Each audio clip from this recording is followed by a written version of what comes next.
going to spotlight Miss Deb Noland, and we are all here today to hear her lovely story. Deb, please take her away. I was born on March 23rd, 1949, in Ypsilanti, Michigan.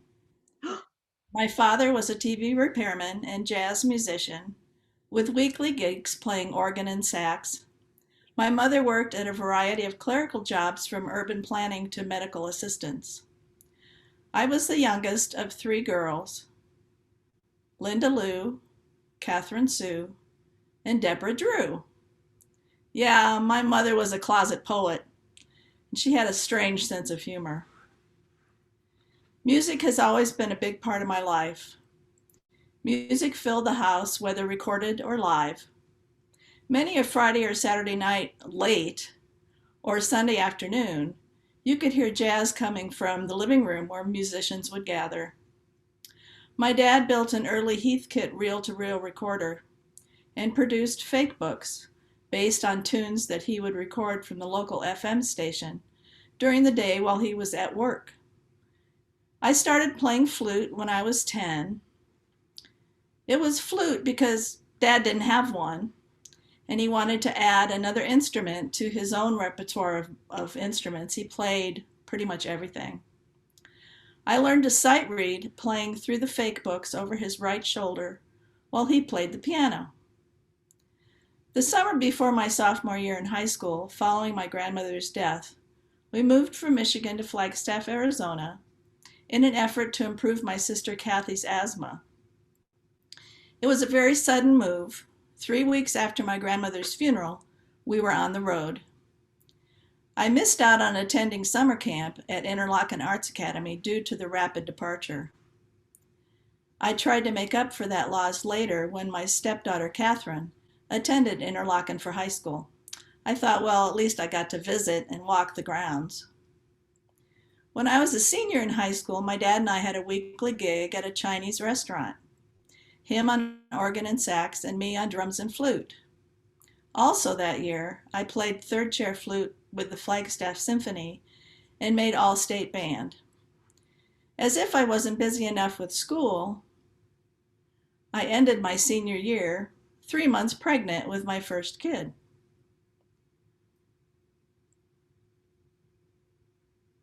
My boyfriend Bob was a trumpet player whose father was head of the French horn department at the university in Flagstaff. Dr. Parker was an abusive and controlling man who didn't believe that his son could possibly have fathered a kid and assumed that I was sleeping around, so how could I even know who the father was? I was supposed to attend NAU the following year on an academic scholarship, but the pregnancy put a kibosh on that. It also put a kibosh on my music for many years. Sean was born in November of 1966, and I went to work first taking in typing, ironing, and babysitting, then doing dictation for my OBGYN. Bob and I got married when Sean was a year and a half old. I had just turned 19.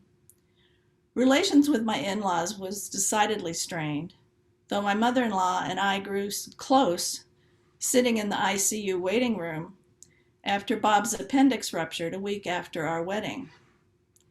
After he recuperated, we moved to Tucson, where I was a stay-at-home mom and he worked at an open pit copper mine.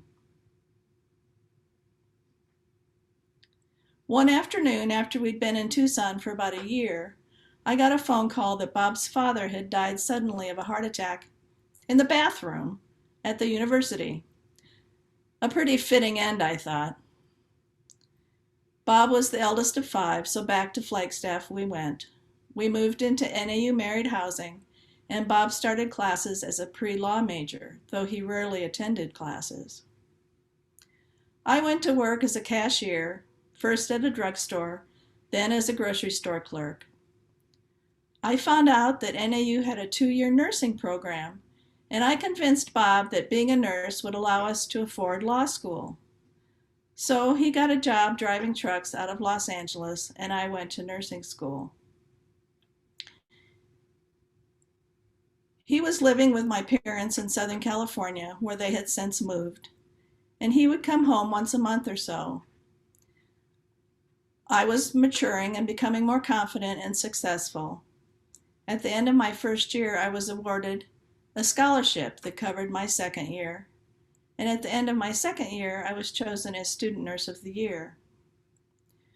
We fought a lot whenever he was home, and we grew further and further apart. So just as I was graduating from nursing school, I was also getting a divorce. For the 2 years I was in school with Bob working out of town, I spent a lot of time with friends and had fallen in love with a friend from high school, Bob number 2. My divorce from Bob number 1 was quickly finalized, and the three of us, Bob number 2, Sean, and myself, moved to Costa Mesa, California, to be near my parents and to get a fresh start. I worked at a small private hospital, and Bob number 2 worked at an equipment rental business. My daughter Sarah was born in September 1974. It was the 70s. Sex, drugs, and rock and roll were the theme of the time. My sister Linda had moved to Longmont, Colorado, and John Denver's Rocky Mountain High was on everyone's mixtape. So we joined the call and moved to Longmont in January 1975 for another fresh start. Bob number 1 and his new wife Lori had landed in Longmont, and we all started hanging out together. The Bobs had been friends in high school. We couldn't let a little thing like a divorce come between friends. Each couple bought a house on opposite ends of Platteville. Then both Bobs went to UNC, each majoring in nursing. During that time, we even started our own church. It was called the Behoovas Witnesses, with the main tenet being, whatever behooves you, I'll witness. Bob number 2 and I had 5 weddings, one just about every year. We looked at it as a renewal of vows and an excuse for a party. I think I was just trying to convince myself that I really wanted to be in this relationship. The first wedding was on Thanksgiving, 1972, in a tree in Oak Creek Canyon, Arizona. Each year around the same time, we'd have a wedding ceremony. Number 2 was in Costa Mesa, California, so my mother could be there since she couldn't make the Oak Creek Canyon one. Number 3 was in Tijuana, Mexico, where the officiant thought all 9 of us wanted to marry each other. We quickly clarified that that was incorrect and it was just the 2 of us. Then a 4th wedding in Longmont with Bob number 1's second wife Lori officiating. I don't have any pictorial evidence of number 5, but there's a sliver of memory somewhere in the haze. I was pretty high most of the time during those years. I was working in the emergency room at Longmont United Hospital. It was the era of nurses versus tree trimmers that found nurses suing healthcare providers because a nurse with 18 years of experience was making less than an entry-level tree trimmer. Nurses were unionizing for the first time in nursing history. I was among a small group of nurses trying to make our voices heard. I wrote a song about nurses and sang it at a couple rather politically incorrect events. The song is called Burn Our Uniforms, and it goes a little like this. Nurses do it all for dedication. Then we turn around and feel that it's unjust, that people with our skill and education should receive none the bread but only crust. So burn our uniforms and wear a habit. The convent's got nothing on us. Our God is on a pedestal with MD on his name, and we're expected never to fuss. It takes more than one nurse to care for 20. We put our heads into the guillotine. The staffers somehow think that that is plenty. Should have made another choice as a team. So burn our uniforms and wear a habit. The convent's got nothing on us. Our God is on a pedestal with MD on his name, and we're expected never to fuss. They say we should be proud of our vocation, and yet our children really need to eat. If we don't start to get some compensation, a nurse will be a rarity to meet. So burn our uniforms and wear a habit. The convent's got nothing on us. Our God is on a pedestal with MD on his name, and we're expected never to fuss.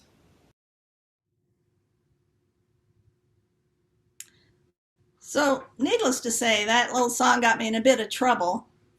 In October of 1980, 5 Longmont United nurses were called into the administrator's office, and we all got fired. The hospital couldn't legally fire us for attempting to unionize, so the reason they gave us was that our attitude and philosophy did not coincide with that of the hospital. I said, well, gee, I've worked here for 5 years. What is the philosophy of the hospital? Their response was, quote, teamwork and not questioning doctors' practice, unquote. The role of a nurse is to advocate for the patient. Nurses are not the handmaidens of the doctor. Every nurse upon graduation speaks the Nightingale Pledge. The final words of that pledge states that, quote, I will dedicate myself to devoted service to human welfare, unquote. If that means questioning the practice of a physician, so be it. Ironically, the day I was being fired, Bob number 2 was in orientation at Longmont United for his first nursing job. Needless to say, we both left Longmont United that day.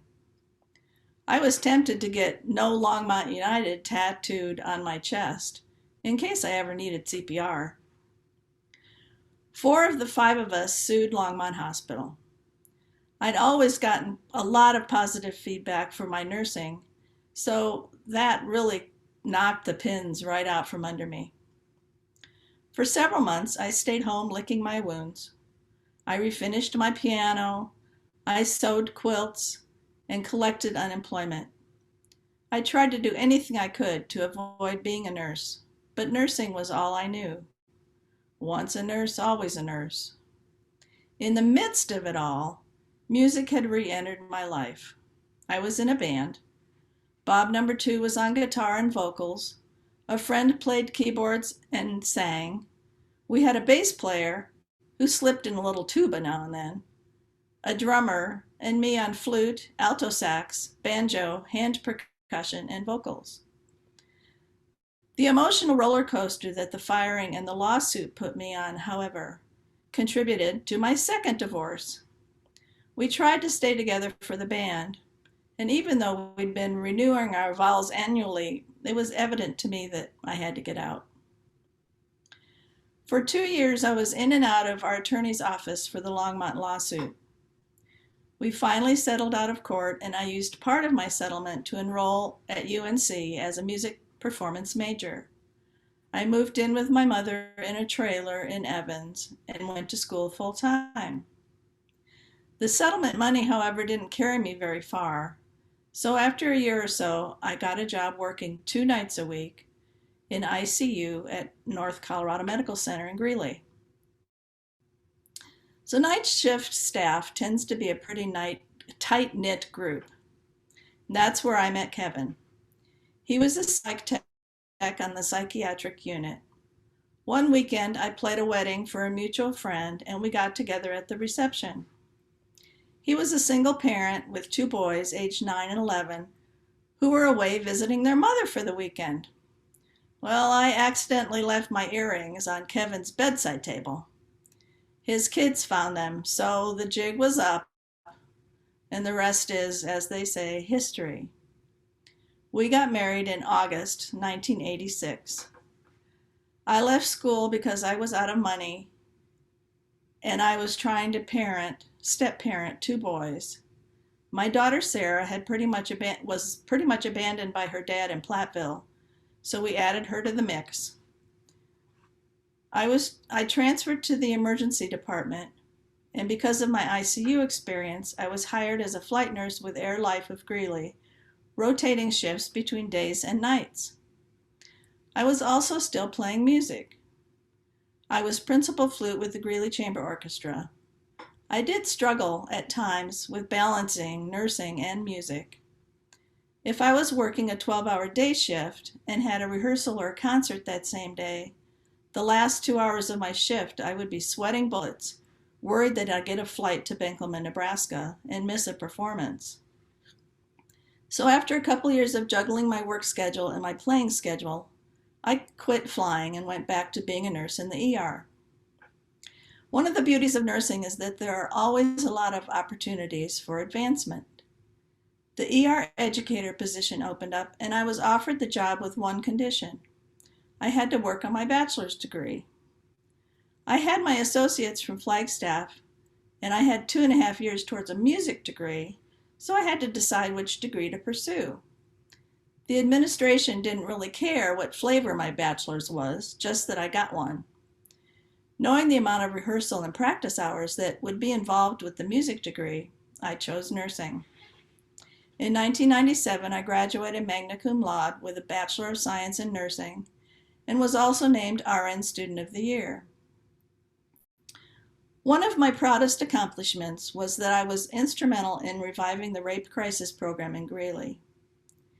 As the educator in the ER, I often met with other educators in the area and happened upon a meeting in Fort Collins of a sexual assault resource team that consisted of members representing all local organizations involved with improving issues related to sexual assault. This included medical, legal, social services, as well as perpetrator treatment providers. I thought, what a great idea. We need to do something like this in Weld County. So I picked a date, reserved a room at the hospital, sent out invitations to the people who filled those same roles in the Weld County, and we held our first meeting. Lively discussion ensued. Then in walked a woman in a fire engine red suit. I'll call her Mary. It turned out that she had become, over time, the sole responder to the rape crisis phone line and advocacy program. Mary announced that, as of that day, the phone line was no longer functional. The program was dead. Then she got up and left. The room was stunned into silence. Mary had been involved with the program for over 20 years and had gone from over 40 volunteers in the 70s to being just her. She was personally funding the cost of the phone line and personally responding to the ER when we called. Over time, laws had changed around victims' assistance and advocacy. New requirements stated that crisis volunteers would be required to have 30 hours of training in order to have confidentiality protection. They would not be called to testify to anything the victim told them, like maybe how drunk they were or how short their skirt was. Mary was herself just a volunteer. She had accumulated over 30 hours of training herself, but had not been able to provide any training for others. After Mary's announcement and we were able to pick our jaws up off the floor, the representative from the DA's office said there was money available through VAIL grant program. VAIL stands for Victims Assistance in Law Enforcement. Those monies could be used to hire a coordinator and put on the 30-hour training programs required. The VAIL grant application was due the following Tuesday, which was only 5 days away. So with the help of the Rape Crisis Program in Denver, a friend of mine and I, over a bottle of red wine, wrote a grant application and submitted it. I consulted with the Rape Crisis Center's directors for both UNC and Larimer County, and we developed a 30-hour training curriculum. I drafted 5 of my friends as would-be crisis volunteers. As we would have it, we graduated our first class and hired a coordinator within 2 days of each other, and SASE, the Sexual Assault Survivors Incorporated, was born. Several years down the road, I was involved with producing and performing in Eve Ensler's Vagina Monologues as a fundraiser for the program. SASE has since morphed into SAVA, which is Sexual Assault Victims Advocacy Center in Greeley, and until 2021, they continued to produce the vagina monologues around Valentine's Day each year. I left the ER in the mid-90s and worked as an employee health nurse, eventually managing an occupational health clinic at North Colorado Medical Center. In 2004, my world turned upside down. I'd been playing with other musicians for Dances of Universal Peace. Susan was a harpist, she is a harpist, but she often played in the circle. I used to collect harpists, and I used to brag that I referred to them as my stable of harpists. I loved to play weddings, so if I heard of someone wanting flute and harp for their wedding, I would have at least one harpist available to do that. At the 10th anniversary of the Fort Collins dances, I approached Susan to determine her interest in doing weddings. At that time, she was a baby harpist, so we started meeting once a week to play through reams of music to put together some repertoire for gigs. She soon became my primary harpist, and our friendship grew through our many hours together. She was married to Lyle, and I was married to Kevin. During our sometimes long road trips to gigs, she revealed to me that she had fallen in love with a woman. Hearing her talk of this reminded me of the women I had fallen for over the years, and I confessed this to her and to Kevin. I was interested in exploring this side of me that I'd kept under wraps for my whole life. His response was that I needed to be who I was meant to be, and he was open to my having a relationship with a woman. In late winter, Susan performed a harp recital and was exhausted. Kevin and I had been planning a trip to Puerto Penasco, Mexico, where we had a travel trailer permanently stored in an RV park on the beach. Our trips to Mexico consisted of him fishing and me laying on the beach reading. I invited Susan to come along to keep me company and get some needed R&R. At the time, she had a few obstacles, but those would seem to make it impossible for her to get away, but they somehow magically dissolved. It was during our time there that Susan's and my relationship shifted from merely friends to being lovers. There were certainly awkward moments, but we managed to be kind to each other all around. We returned to Colorado and tried to maintain our marriages along with our own deepening relationship. It was a bit of a scheduling nightmare and required very open communication. It wasn't long before I realized that I preferred being with Susan, and I moved in with her in Fort Collins. Divorce number 3 was underway. When I came out to my kids, Sarah laughed and said that she and her brother wondered how long it would take for me to figure it out. Both my parents were dead at that point, but I'm pretty confident that they would have welcomed Susan with open arms, as evidenced by the fact that there had been many gay and trans folks in their circle of friends. At that time, she was enrolled in the International Harp Therapy Program. I enrolled too because it looked interesting and a way to possibly combine music and caring. We went to San Diego for a 3-week internship and conference at the San Diego Hospice and fell in love with Hillcrest. Hillcrest is a very gay-friendly area, and we felt a freedom that we hadn't experienced before. We decided that I would leave Banner Health System when I could roll over my retirement fund, and we could move to San Diego for another fresh start. So we did just that in the fall of 2007. In January 2008, I began a job as a nurse at the San Diego Hospice Inpatient Care Center. I became a supervisor at the hospice after a couple of years. In June 2008, county clerks in California began issuing marriage licenses. We were married in August that year. At the end of 2012, it was announced that due to increased government scrutiny into all hospice care in the U.S. and the threat of bankruptcy, the San Diego Hospice Inpatient Care Center would close in January, and that I would be laid off along with over 300 other employees. We decided to move back to Colorado to be closer to Susan's aging parents. While in San Diego, we had only seen them once or twice a year.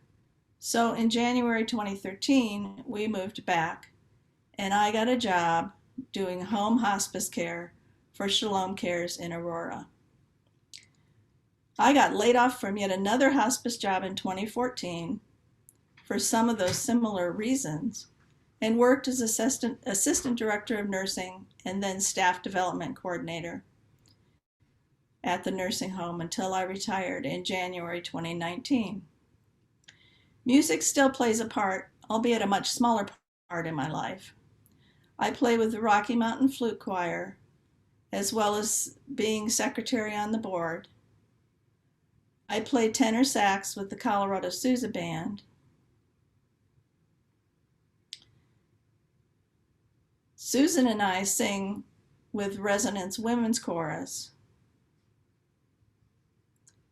And of course, I sing with Sage.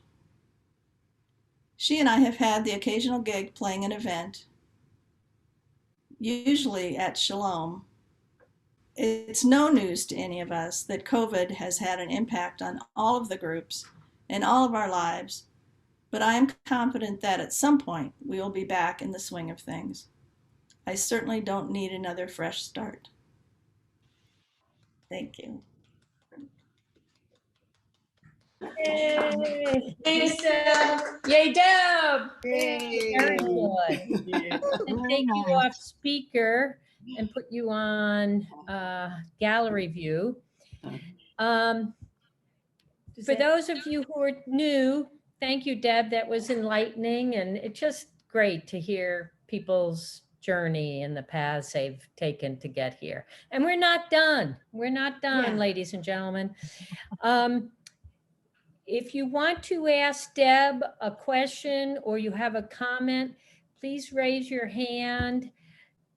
Okay, Jana, unmute yourself. So Deb, I just loved hearing your story.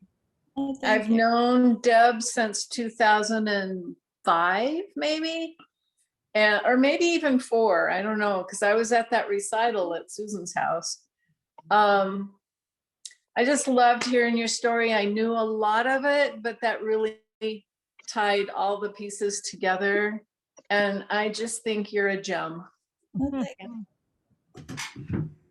That's all. Harry, Harry. Amen. Oh, I want to. Jan? So, Ypsilanti, Michigan. I was born in Ypsilanti, Michigan, too. Really? Yeah. Yeah. Wow. 2 nutters. What a surprise. I see Kate Burns down there. Deb, thank you so much for sharing your story. There were some really historically significant things in there that I just really appreciated you talked about in a personal way, like your nurse's struggle, that amazing song that you shared. Thank you for doing that. Great. And the union and then the lawsuit stuff, all of that is so interesting. And also the beginning of a rape crisis center.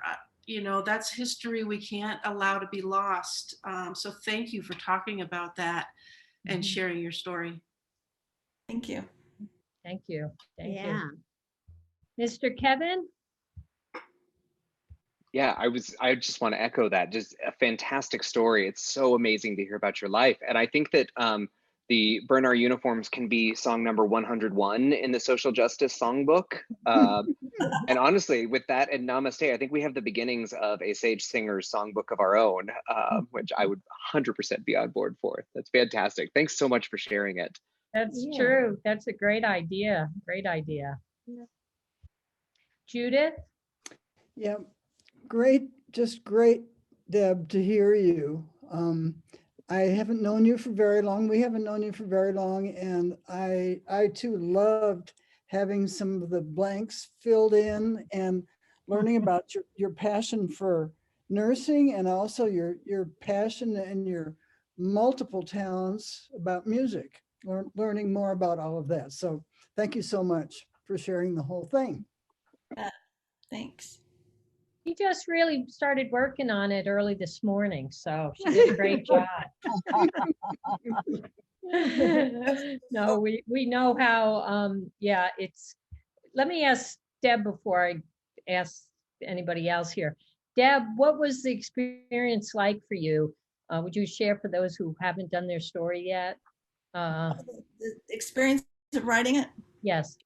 It was really interesting because I mean, trying to remember kind of chronologically how things went, and trying to dig into. I mean, it kind of it helped me remember a lot of my feelings during those times, what was going on. There were a lot of incidences that would pop into my head that I wouldn't write about, but that, would just sort of remind me. I mean, I'm 72 and, it's been a long road. Yeah, you have, we all have long lives. Olivia is going to have a long life. So you have to start jotting down your memories, Olivia, so that when you're in Sage Singers 2050 years, 50, you'll be able to remember everything. But as we've all said who've done our story, it's very cathartic, and it's good for yourself to do it, didn't you think?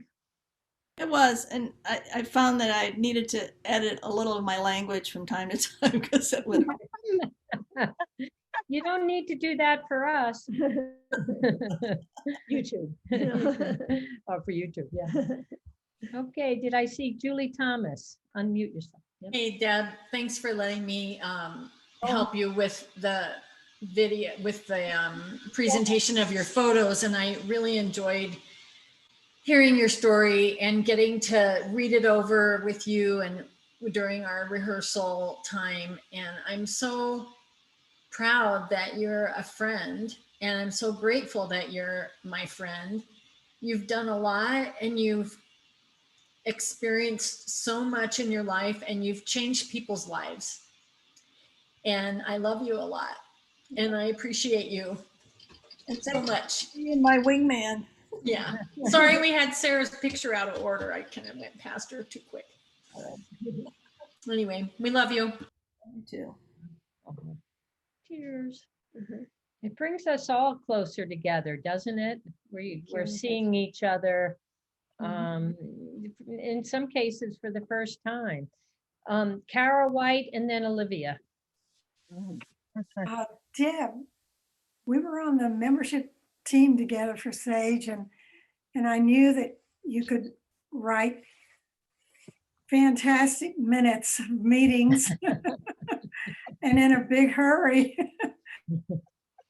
Oh, how many talents you had. And I really appreciate knowing your background.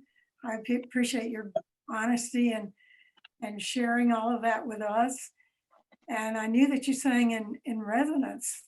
I believe that you sang in resonance and Sage and played the flute.